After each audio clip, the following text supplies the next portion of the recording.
Bonjour à tous, c'est Monsieur The Reaper 7 en compagnie de Mopoki Popoy. Salut à tous.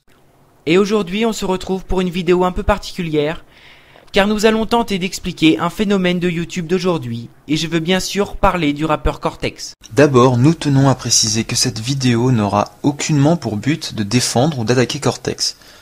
Le seul but sera de vous montrer comment nous, internautes français, nous avons contribué à faire grimper la popularité de ce rappeur.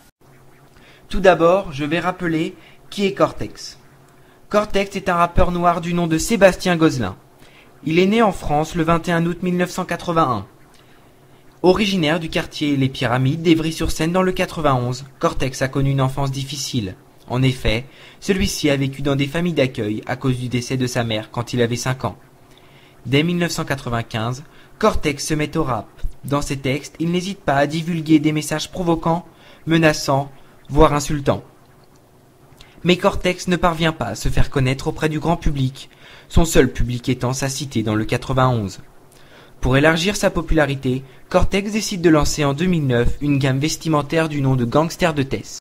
Tandis que certains jeunes participaient à de grandes émissions de télé-réalité pour se faire connaître, Cortex décida de devenir en 2010 une star du web, en postant des vidéos sur YouTube via plusieurs chaînes, telles que Cortex 91 Clash, Cortex vs 1518, 91 Cortex officiel ou encore Cortex 91 officiel.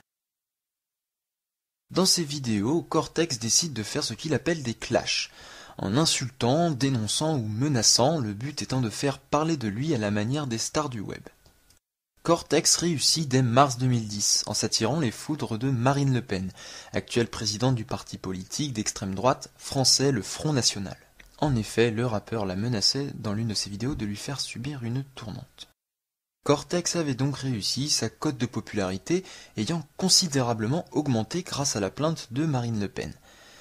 Mais Cortex ne s'arrêta pas là. Ayant compris le système, il continua de provoquer ou insulter dans ses vidéos afin d'augmenter encore plus sa popularité, concédant des critiques extrêmement négatives à son égard.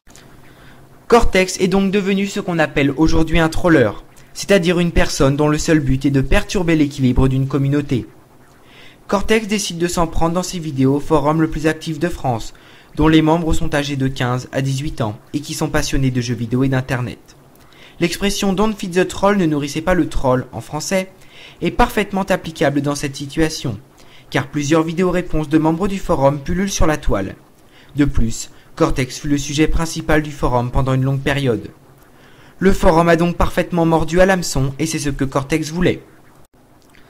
Cortex décida ensuite de frapper plus fort en s'attaquant à de célèbres youtubeurs français tels que Cyprien, Norman ou encore Hugo tout seul.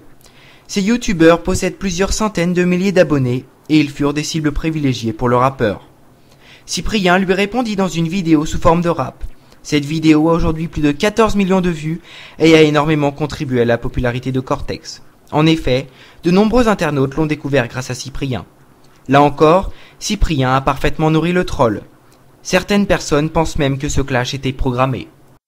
Pour conclure, Cortex a réussi. Il possède aujourd'hui plusieurs milliers d'abonnés sur chacune de ses chaînes, vu plus de 20 millions de fois, et sa popularité n'a jamais été aussi grande. Cortex est aujourd'hui l'une des grandes figures de l'internet français. Alors, arrêtons de nous plaindre de lui, car nous, internautes français, sommes tenus pour seuls responsables de ce qu'il est devenu aujourd'hui. En regardant, likant, dislikant, commentant, partageant ses vidéos, nous avons propulsé Cortex au rang de star du web la plus critiquée. Et c'est ce qu'il a toujours voulu, être une star.